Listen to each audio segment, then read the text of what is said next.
تعالیٰ فرماتا ہے وَأَوْحَيْنَا إِلَىٰ أُمِّ مُوسَىٰ، ہم نے موسیٰ کی ماں کی طرف وہی الہام کیا ان ارضعیہ، اپنے بیٹے کو دودھ پلا دے۔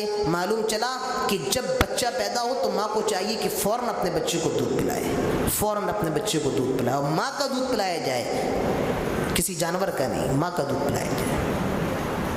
آئے موسیٰ کی ماں اپنے بچے کو دودھ پلا،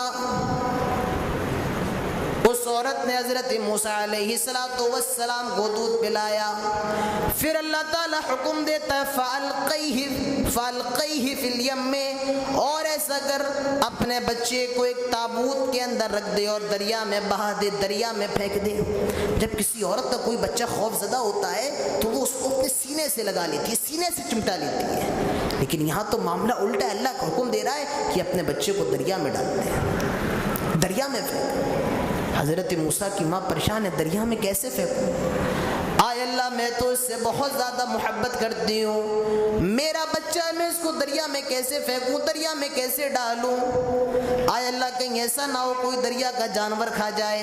ارے چلو قتل کریں گے، کم سے کم لاش تو مل جائے گی، سامنے ماریں گے کم سے کم تسلی تو رہے گی میرا بیٹا مر گیا ہے، یہاں تو دریا میں ڈالنے کا حکم دے رہا ہے، نہ جانے میرے بچے کے ساتھ کیا ہو جائے، نہ جانے کون سا جانور کھا جائے۔ آئے اللہ میں اپنے بچے کو دریا میں نہیں ڈالوں گی۔ محبت ہے ماں کی۔ اللہ کہتا ہے موسیٰ کی ماں تو جتنی محبت کرتی ہے ہم تجھ سے بھی زیادہ اس سے محبت کرتے ہیں، تو اپنی محبت کی بات کیا کر رہی ہے؟ ہم موسیٰ سے تجھ سے بھی زیادہ محبت کرتے ہیں، تو دریا میں ڈال دے، اور فکر نہ کر یہ دریا جو بہتا ہے میرے حکم سے بہتا ہے، اس دریا پر بھی میری حکمرانی ہے، تو فکر نہ کر اپنے بچے کو ڈال دے، اور ہم جب تجھے لوٹائیں گے تو نبی بنا کر کے دیں گے، تو فکر نہ کر۔ حضرت موسیٰ کی ماں نے ایک تابوت کے اندر حضرت موسیٰ علیہ السلام کو ڈال دیا اور اس تابوت کو دریا میں بہا دیا، لیکن ماں کی ممتا ایسی ہے، حضرت موسیٰ علیہ السلام کی ماں اپنی بیٹی سے کہتی ہیں جو حضرت موسیٰ کی بہن ہے، آئے میری بیٹی جا اس دریا کے کنارے کنارے جا اور یہ دیکھتی رہنا کہ یہ تابوت کہاں جا رہا ہے۔ وہ لڑکی چپکے چپکے دریا کے کنارے جا رہی ہے تاکہ کسی کو احساس نہ ہو، کسی کو معلوم نہ چلے۔ حضرت موسیٰ علیہ السلام کی بہن اس کا تعاقب کر رہی ہیں۔ معلوم چلا اگر کسی بہن کا بھائی اس سے چھوٹا ہے تو بہن کے اوپر بھی اپنے بھائی کی دیکھ بھال کی ذمہ داری ہوتی ہے۔ حضرت موسیٰ کی بہن پیچھے پیچھے کنارے کنارے جا رہی ہے اور حضرت موسیٰ اس تابوت کے اندر ہے، وہ تابوت دریا میں بہہ رہا ہے، اور وہ دریا جو تھا فرعون کے محل کے بالکل پیچھے سے گزرتا تھا۔ فرعون کی بیوی حضرت آسیہ علیہ السلام ہے، وہ اپنے محل کی چھت پر تھی، انہوں نے اس تابوت کو دیکھا، اپنی لونڈیوں سے کہا وہ تابوت لے کر کے آؤ۔ تابوت لایا گیا، کھولا گیا، بڑا حسین و جمیل بچہ اس تابوت کے اندر موجود ہے، بڑا پیارا بچہ، بہت پیارا بچہ۔ فرعون کو معلوم چلتا ہے کہ گھر کے ایک اندر ایک تابوت آیا اور اس میں ایک بچہ ملا ہے۔ فرعون دوڑا دوڑا آیا، کہنے لگا اس کو بھی قتل کر دیا جائے، کہیں ایسا نہ ہو یہی وہ لڑکا ہو جو آگے چل کے مجھے قتل کرنے والا ہے، ایسا کرو اس کو بھی قتل کر دیا جائے، اس کو بھی مار دیا جائے۔ حضرت آسیہ فرماتی ہیں قرۃ عین لی ولک، آئے فرعون، آئے میرے شوہر، اس کو قتل نہ کرو، دیکھو کتنا اچھا بچہ ہے، کتنا خوبصورت بچہ ہے، قرۃ عین لی ولک، یہ میرے آنکھوں کی ٹھنڈک بھی بنے گا، تمہارے آنکھوں کی ٹھنڈک بھی بنے گا، اے میرے شوہر اس کو قتل نہ کرو۔ لیکن نکتہ آپ کو میں بتانا چاہتا ہوں، اس پہ غور کیجیے، نکتہ، آئے میرے شوہر اس کو قتل نہ کرو، یہ میرے بھی آنکھوں کی ٹھنڈک بن جائے گا، آپ کے بھی آنکھوں کی ٹھنڈک بن جائے گا۔ ایک سوال یہاں یہ پیدا ہوتا ہے، اگر حضرت آسیہ یہ کہہ دیتی کہ یہ میرے آنکھوں کی ٹھنڈک بن جائے گا تب بھی کافی تھا، لیکن یہ کیوں کہا کہ آپ کی بھی آنکھوں کی ٹھنڈک بنے گا؟ اس کا مطلب یہ ہے کہ میاں بیوی کی پسند کے اندر ایک کمبینیشن ہونا چاہیے، ایک اچھا تعلق ہونا چاہیے، جو شوہر پسند کرے وہی چیز بیوی پسند کرے، جو چیز بیوی پسند کرے وہ شوہر پسند کرے۔ اور جانتے ہو کتنی محبت کرتا تھا فرعون حضرت آسیہ سے، بہت محبت کرتا تھا، بہت پیار، چھوڑ دیا، کہا ٹھیک ہے جیسی تیری مرضی، جیسی تیری مرضی، قرۃ عین لی ولک، یہ میری آنکھوں کی ٹھنڈک اور تیری آنکھوں کی ٹھنڈک بن جائے گا۔ حضرت آسیہ فرماتی ہیں عسیٰ ان ینفعنا ونتخذہ ولدا، یہ آگے چل کر ہمیں فائدہ دے گا اور ہم اس کو اپنا بیٹا ہی بنا لیں گے۔ اس کی کوئی اولاد نہیں تھی، انا ربکم الاعلیٰ کہتا تھا لیکن اس کی کوئی اولاد نہیں تھی۔ کہنے لگا، حضرت آسیہ کہتی ہیں ہم اس کو اپنا بیٹا ہی بنا لیں گے۔ کہا ٹھیک ہے۔ دیکھیے اللہ کس کس سے کام لے لیتا ہے۔ جس کو مارنا چاہتا تھا وہی محل کے اندر ہے، وہی اب چھوٹا سا بچہ ہے رو رہا ہے، دودھ پلایا جائے، دودھ کون پلائے گا؟ حضرت آسیہ کا بچہ تو تھا نہیں جو ان کے دودھ ہوتا۔ تو ایسا کرو گاؤں محل کے اندر جتنی نوکرانیاں ہیں سب کو اکٹھا کرو۔ سب کو اکٹھا کیا گیا۔ حضرت موسیٰ گود میں جاتے مگر پستان میں اپنا منہ نہیں لگاتے۔ اللہ تعالیٰ فرماتا ہے ہم نے ان کی ماں کے علاوہ تمام عورتوں کی دودھ کو ان کے اوپر حرام کر دیا تھا۔ ساری خادمائیں لائن سے کسی سے تو دودھ پی لے، گود میں آئے پستان میں منہ نہیں لگا رہے، دوسری لونڈی کے پاس آئے پستان میں منہ نہیں لگا رہے، کتنی عورتوں کو لایا گیا کسی کے پاس منہ نہیں لگایا۔ ایک کہا جاتا ہے کہ ایک عورت تھی کہنے لگی میں ایک ایسی عورت کو جانتی ہوں شاید موسیٰ اس کا دودھ پی لیں، اگر آپ اجازت ہے تو میں بلا کر کے لاؤں، اگر آپ اجازت ہے تو میں بلا کر کے لاؤں۔ بعض لوگوں نے یہ کہا کہ وہ حضرت موسیٰ کی بہن ہی تھی جو ان کا پیچھا کر رہی تھی۔ وہ جاتی ہیں اور حضرت موسیٰ علیہ السلام کی والدہ کو بلا لاتی ہیں۔ حضرت موسیٰ کی ماں کو لایا گیا، ابھی فرعون کو معلوم نہیں ہے یہ بچہ اسی عورت کا ہے، وہ تو سمجھ رہا ہے دریا میں بہتا ہوا آیا تھا، میں نے پکڑ لیا ہے، میری بیوی آسیہ نے اس کو رکھ لیا ہے، ابھی اس کو معلوم نہیں تھا یہ آگے چل کر وہ نبی بننے والا ہے جو اس کی حکومت کا خاتمہ کر دے گا۔ حضرت موسیٰ کی ماں کو لایا گیا اور جیسے ہی موسیٰ نامی بچے نے اپنی ماں کے پستان میں منہ لگایا، منہ لگائے رکھا اور پیٹ بھر کر سیراب ہو گئے، پیٹ بھر کر کے پی لیا، کسی کا دودھ نہیں پیا اور اپنی ماں کا دودھ پیا۔ دیکھیے اللہ تعالیٰ کرنا کیا چاہتا ہے، آگے بتا رہا ہوں اس پہ غور کرو۔ یہاں تو ڈر رہی تھی اللہ میرے بچے کا کیا ہوگا، اللہ نے کہا فکر مت کر ہم تیرے بچے کو پالنے والے ہیں، تو جس سے ڈر رہی تھی ہم اسی کے محل میں تیرے بچے کو پالنے والے ہیں۔ اب فرعون نے کہا ایسا کریے آپ محل کے اندر رہیے اور میرے بچے کو دودھ پلائیے، کتنا آپ کو پیسہ چاہیے میں دینے کے لیے تیار ہوں۔ یہاں اپنے ہی بچے کو دودھ پلا رہی ہیں، ساتھ میں پیسہ بھی مل رہا ہے، اللہ کا کرنا دیکھیے۔ کہا آپ کو کتنا پیسہ چاہیے میں دینے کے لیے تیار ہوں، میرے بچے اس کو دودھ پلائیے۔ کہا میں محل کے اندر تو نہیں رہ پاؤں گی، میرا ایک لڑکا بھی ہے، میرے شوہر بھی ہے، میری بیٹی بھی ہے۔ کہا اچھا تو ایسا کریے آپ اس کو اپنے گھر لے جائیے، اس کی پرورش کریے اور میں آپ کو آپ کا مہینے کا خرچہ دوں گا جتنا آپ مانگیں گی۔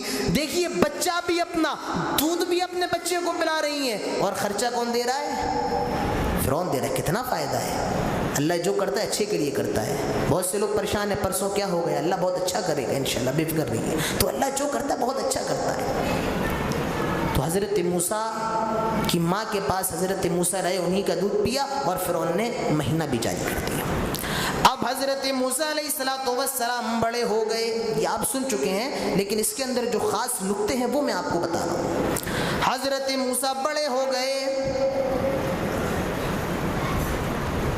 ایک مرتبہ گزر رہے تھے، دیکھا ایک بنی اسرائیل کا آدمی آواز لگا رہا ہے آئے موسیٰ یہاں آؤ۔ معاملہ یہ تھا کہ ایک قبطی، قبط کہتے ہیں جو فرعون کے خاندان کا تھا اور یہ بنی اسرائیل کے تھے، تو ایک بنی اسرائیل کا لڑکا اور ایک قبطی خاندان کا لڑ رہے تھے۔ جب بنی اسرائیل والے نے دیکھا موسیٰ یہاں آنا، یہ مجھے مار رہا ہے، یہاں مجھے مار رہا ہے۔ حضرت موسیٰ نے دیکھا ارے بنی اسرائیل میرے خاندان کے والے کو مار رہا ہے، گئے کیا معاملہ ہے، کیا معاملہ ہے، اور انہوں نے بھی ایک مار دیا، بھوسا مار دیا اور وہ وہیں پر مر گئے۔ یہ بہت تگڑے تھے نا، وہیں پر مر گئے، وہیں پر وہ لڑکا مر۔ اب یہ بڑے خوف زدہ بہت اللہ سے دعا کرتے ہیں آئے اللہ مجھ سے بہت بڑا گناہ ہو گیا ہے، آئے اللہ مجھ سے بہت بڑی غلطی ہو گئی ہے اور تو مجھے میری غلطی پر معاف فرما دے۔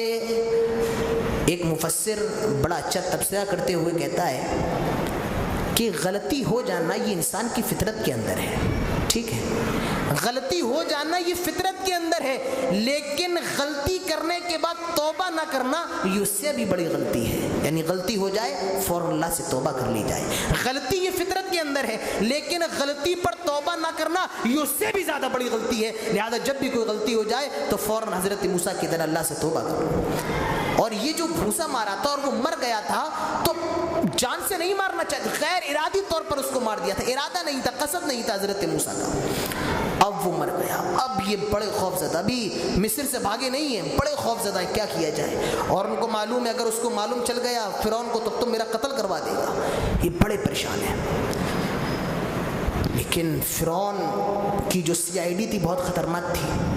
فرعون کی CID بہت خطرناک تھی. کہیں نہ کہیں سے اس نے پتہ لگا لیا کہ موسیٰ نے اس کو قتل کیا ہے. پتہ لگ گیا. فرعون نے کہا ٹھیک ہے موسیٰ کو پکڑ کے لاؤ، اسے قتل کیا جائے گا. اس نے جان لیا، اس کی بھی جان لی جائے گی، اس کو بھی قتل کیا جائے گا. ایک آدمی آیا، قرآن کہتا ہے ایک آدمی آیا. کہاں سے آیا کوئی نہیں جانتا ہے، کیا نام ہے کوئی نہیں جانتا ہے، لیکن وہ فرعون کا قریبی تھا. وہ حضرت موسیٰ کے پاس آیا. اس کو معلوم تھا موسیٰ بہت نیک آدمی ہے، موسیٰ بہت شریف آدمی ہے. وہ حضرت موسیٰ کے پاس آیا اور کہنے لگا آئے موسیٰ جتنی جلدی ہو سکے مصر سے بھاگ جاؤ، نکل جاؤ، تمہیں قتل کرنے کی پلاننگ کی جا رہی ہے، تمہاری سزا کا اعلان کر دیا گیا ہے، تمہیں قتل کیا جائے گا کیونکہ تم نے اس قبطی کا قتل کیا تھا. آئے موسیٰ جتنی جلدی ہو سکے نکل جاؤ. ایک مفسر تبصرہ کرتے ہوئے بہت اچھی بات کہتا ہے، یہ آدمی کہاں سے آیا تو کوئی نہیں جانتا ہے، اس کا نام کیا تھا کوئی نہیں جانتا ہے، لیکن اس نے ایک بہت اچھی بات، بہت اچھا مشورہ حضرت موسیٰ کو دیا اور اللہ نے اس آدمی کا ذکر قرآن کے اندر کر دیا. معلوم یہ چلا کہ اللہ تعالیٰ تمہارے عمل کو دیکھتا ہے، تمہارے کام کو دیکھتا ہے، تمہارے نام کو نہیں دیکھتا ہے. تمہارے نام کو نہیں دیکھتا ہے، تمہارے کام کو دیکھتا ہے. اور اس سے ایک مسئلہ یہ بھی معلوم ہوا کہ جو تمہارے ناصح ہوں، جو تمہارے یہاں عالم ہو، علماء ہوں، اگر ان کے اندر کوئی غلطی ہے تو اس کو سب کے سامنے بیان نہ کرو، بلکہ ان کے لیے خیر کا کام کرو. یہاں ٹانگیں کھینچی جاتی ہیں، دامن کھینچا جاتا ہے، ارے تو نے ایسا کہہ دیا، اس نے ایسا کہہ دیا. کہا موسیٰ جتنی جلدی ہو سکے یہاں سے نکل جاؤ. اب کیا تھا، بس حضرت موسیٰ نکل گئے، فرار ہو گئے حضرت موسیٰ.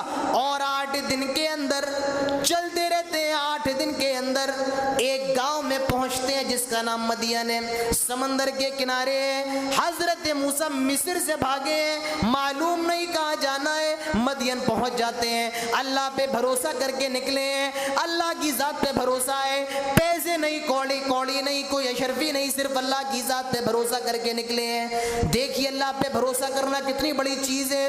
8 دن کے بعد مدین پہنچے اور ایک درخت کے نیچے بیٹھ جاتے ہیں اور دعا کر رہے ہیں اللہ میرے لیے کوئی راستہ نکال دے. دیکھیے دعاؤں کے اندر کتنی طاقت ہے.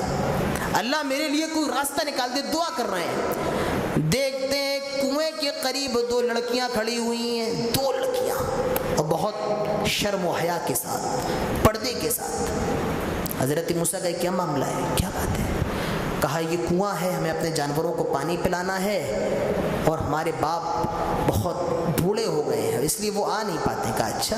حضرت موسیٰ نے کنویں کا ڈھکن ہٹایا، ان بکریوں کو پانی پلایا اور پھر اپنی جگہ آ گئے. دعا کی ابھی کچھ زیادہ معاملہ نہیں ہوا. دیکھیے دعا کے اندر کتنی طاقت ہے.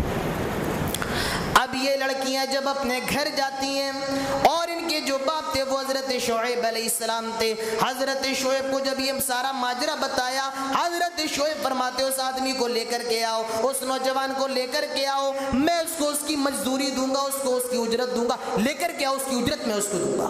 اب ایک لڑکی تھی، دیکھیے 2 لڑکیاں تھیں وہاں، ایک لڑکی آئی اور قرآن کہتا ہے اتنی زیادہ شرماتی ہوئی، اتنی زیادہ حیا کے اندر آئی، ایسا لگتا ہے کہ اس نے شرم کو اوڑھ لیا ہے، شرم کو